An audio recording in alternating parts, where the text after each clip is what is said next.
झोल national press club जी 2025 जी चूंड थी गुज़री, जंहिंमें इलेक्शन कमीशन जा फ़राइज़ मोहम्मद सरवर मलिक वर्किंग कमेटी जो चेयरमैन अब्दुल जब्बार जट जिन अदा कया।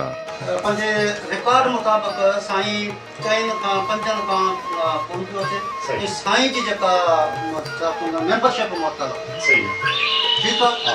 हाणे इन ते वोट कास्ट करायो था कोन था करायो? न कास्ट कोन हाय असांजो पोइ चक्कर इलेक्शन में अज़ीज़ निकितलो पोइ बि ही अज़ीज़ खे वठी हिते अची विया बस केर ठीकु आहे अज़ीज़ जो कास्ट कोन थियो फाइनल थी वियो बस। जंहिंमें फार्म वसूलीअ जी फी सदारत जे उम्मीदवार लाइ 2000 रुपया, जॾहिं त जनरल सेक्रेटरीअ जे लाइ 1500 रुपया मुक़ररु हुई, जंहिंमें सदर ऐं जनरल सेक्रेटरीअ लाइ 4 ॼणनि फार्म वसूल कया हुआ, जंहिंमें हिक पासे सदर लाइ अब्दुल हमीद खरल, जनरल सेक्रेटरी लाइ ब्यूरो चीफ कामिल GM तुमराणी, नंबर 2 में सदर लाइ अब्दुल गनी ब्रोही ऐं जनरल सेक्रेटरी जे लाइ डॉक्टर मुनीर अहमद राजपूत जिन फार्म वसूल कया, जॾहिं त 4 उम्मीदवारनि जा फार्म जांच पड़ताल खां पोइ दुरुस्त करार ॾिना विया।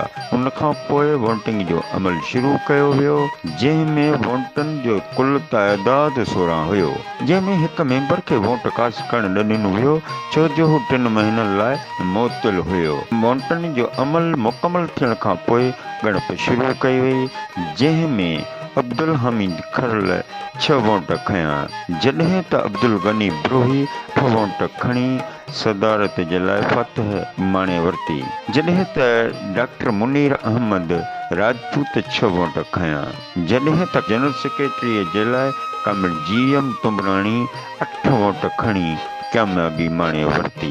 उन मौक़े ते सभिनी मेंबरनि चूंडियल सदर अब्दुल गनी ब्रोही ऐं जनरल सेक्रेटरी कामिल GM तुमराणी खे गुलनि जा हार पाराया। उन मौक़े ते दुआ पिणु घुरी वई।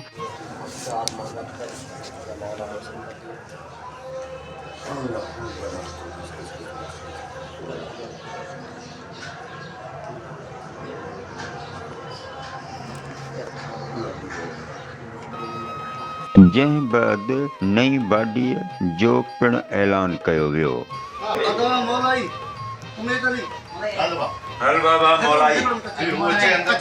उन मौक़े ते सरप्रस्त आला मलिक सरवर, सदर अब्दुल गनी ब्रोही, सीनियर नायब सदर मीर रेहान अली टालपुर, जूनियर नायब सदर Gul Mohammad Baladi, general secretary Kamil GM Tumrani, deputy general secretary Ahmed Hassan Khaskheli, इतलात सेक्रेटरी गुलाम अकबर जलालानी, जूनियर नायब secretary Saddam Hussain Shar, office secretary Maulai Jalalani, खजांची फसीउल्ला ऐवान ऐं वर्किंग कमेटीअ जे चेयरमैन जे लाइ अब्दुल जब्बार जट, मेंबरनि में मोहम्मद यूसुफ शर, डॉक्टर मुनीर अहमद चूंडिया विया।